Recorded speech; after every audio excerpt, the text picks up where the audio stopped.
Topik pembahasan kali ini adalah analisis terhadap PT HM Sampurna Tbk yang berkode saham HMSP. Intisari daripada pembahasannya mencakup yang pertama kinerja terkini, dilanjutkan dengan analisa historis selama 10 tahun terakhir, kemudian kelayakan investasi. Berikut merupakan kinerja terkini dari saham HMSP seperti yang terlihat. Sales, laba kotor, laba operasi, kemudian laba bersih. Dari pertumbuhannya kita melihat di periode kuartal 2 2021 secara kumulatif kita melihat salesnya meningkat 6,5%, tetapi laba kotornya turun 9,3%, laba operasinya turun 16,9%, dan laba bersihnya turun sebesar 15,4%.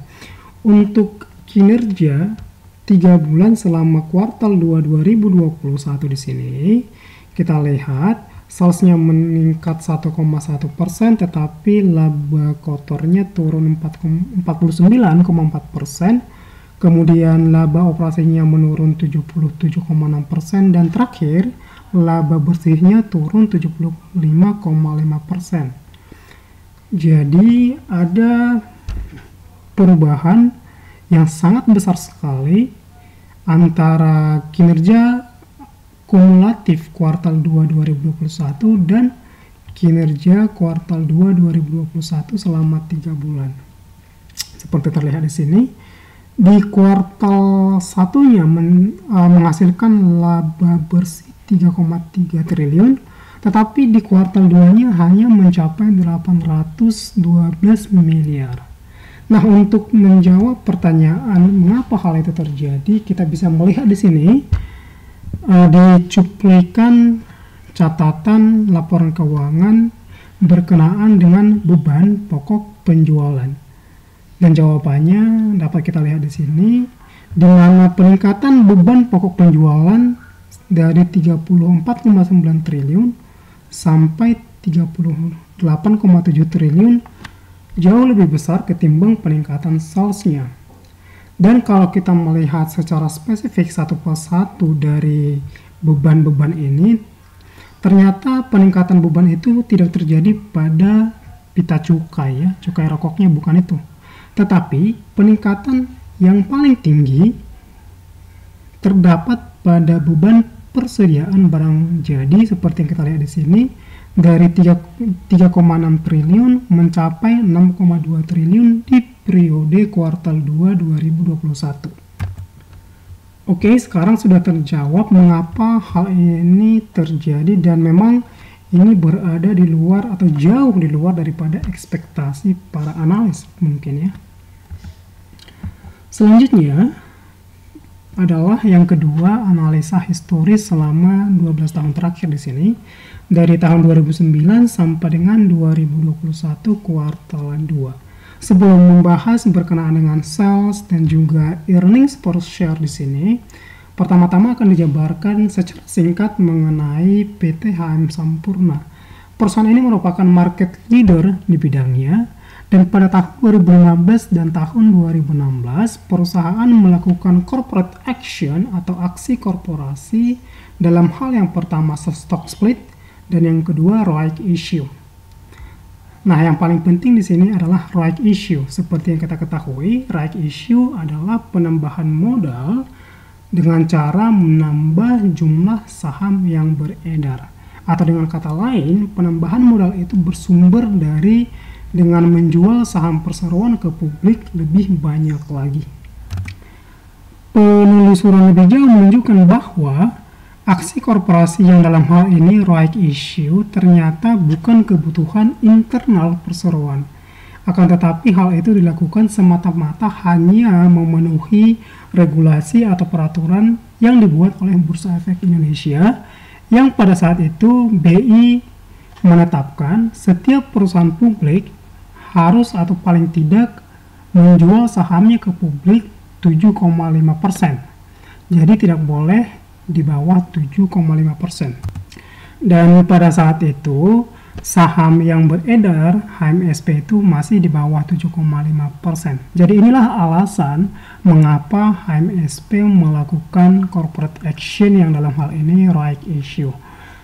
Seperti yang kita ketahui, right issue itu bisa memberikan dampak negatif, tetapi bisa juga memberikan dampak positif terhadap perseroan, tergantung pada bagaimana manajemen menggunakan dana yang diperoleh dari right issue tersebut. Nah, karena hal ini merupakan bukan kebutuhan internal, melainkan hanya untuk memenuhi peraturan BI, maka aksi korporasi right issue HMSP pada waktu tersebut tidak begitu efektif terhadap performa perusahaan. Oke, sekarang kita melihat sales-nya dan juga EPS-nya. Dimana terlihat di sini dari tahun 2009 sampai dengan tahun 2019, baik penjualan maupun earnings per share atau laba per lembar sahamnya meningkat cukup tinggi dan konsisten. Akan tetapi kalau kita lihat di tahun 2020, baik penjualan, demikian juga untuk laba per lembar sahamnya turun drastis.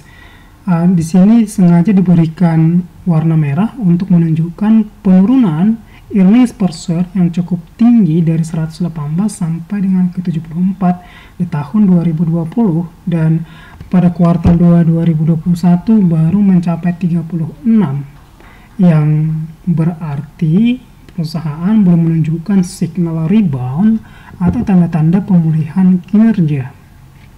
Kalau kita melihat datanya di sini di Microsoft Excel, ini merupakan kinerja terkininya tadi yang sudah dibahas di awal. Oke. Kemudian kita melihat analisa historisnya. Kita melihat untuk pertumbuhan EPS-nya 6 tahun terakhir sekitar 4,7%. Di sini sudah dihitung. Kemudian untuk profitabilitasnya, return on equity-nya ini tahun 2020 sebesar 28%, yang periode sebelumnya pada tahun 2019 38%. Jadi memang terjadi penurunan yang sangat tinggi sekali.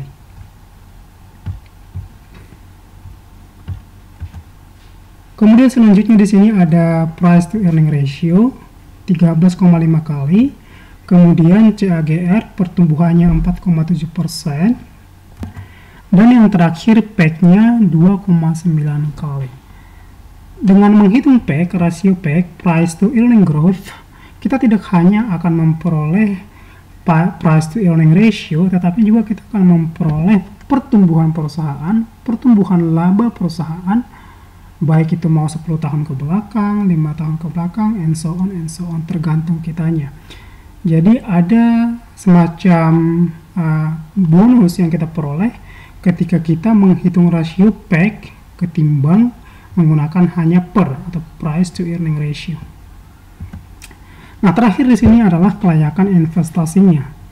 Yang pertama, perusahaan ini merupakan market leader atau pemimpin pasar di subsektornya, kemudian memiliki brand image yang bagus, sektor konsumsi dan dividennya oke, prospek bisnis dan industrinya bagus, kemudian tata kelola korporasinya juga bagus.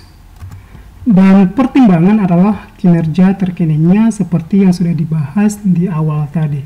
Jadi adalah keputusan yang masuk akal ketika misalnya pada saat perseroan merilis laporan keuangan kuartal 2-nya mengambil keputusan cut loss.